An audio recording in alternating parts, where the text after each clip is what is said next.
Ito ay Toyota Wigo, no? Ayan. Mahina yung hangin sa loob, mahina yung buga. So, pag mahina yung buga, siyempre, mahina yung lamig. Good yung preyo niya, no? Ayan, no?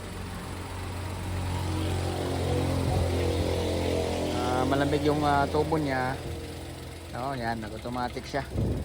Pero dito, yung hangin, mahina yung buga. So, tinanggalan ko na siya ng cabin filter. Ganun pa rin, no? Ayan, no? Naka number 3 na tayo. So, wala talagang hangin, guys.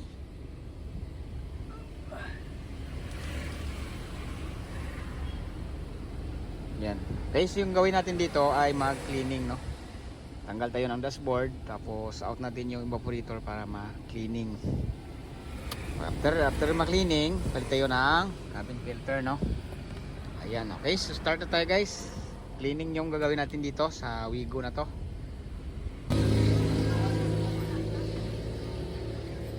Ayan, tanggal na yung dashboard. Angaton, guys.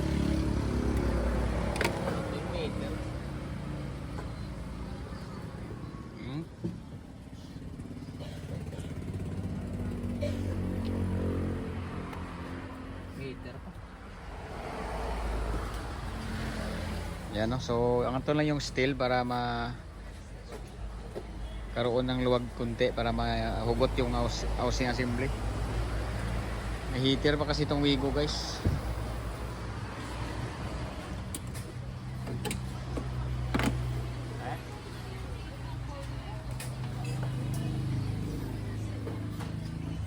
Heater pa dun sa... Okay, so pull out muna natin.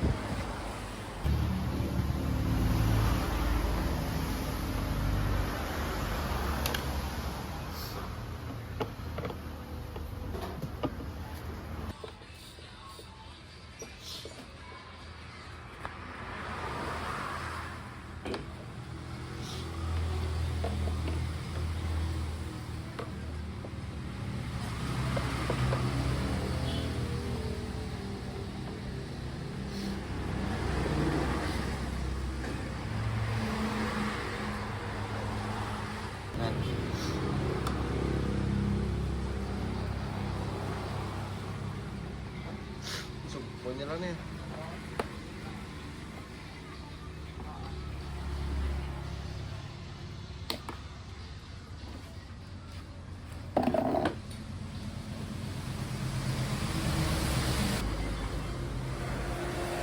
Oh, ito yung daming plug sa ano niya. Ito yung nagpahina ng buga, no? Ayan, no? Maraming chili. Okay, linis. Yan, guys, no? So nalinis na natin yung evaporator, kaya pinasimbol na lang natin dito. Ayan, no? Ayan. So yan, ibalik na yan yung housing. Next is dashboard naman, no? Nakita nyo naman yung ano, plug sa pins, kaya mahina yung buga ng hangin. Okay, so simbol lang namin to, guys, para matapos na. Okay, yan, guys, no? Balik tayo dito. May replace tayo, naglagay na tayo ng pre-yun.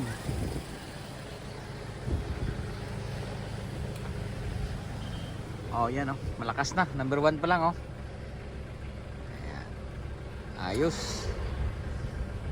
Hindi na siya mahina yung hangin. Malakas na siya.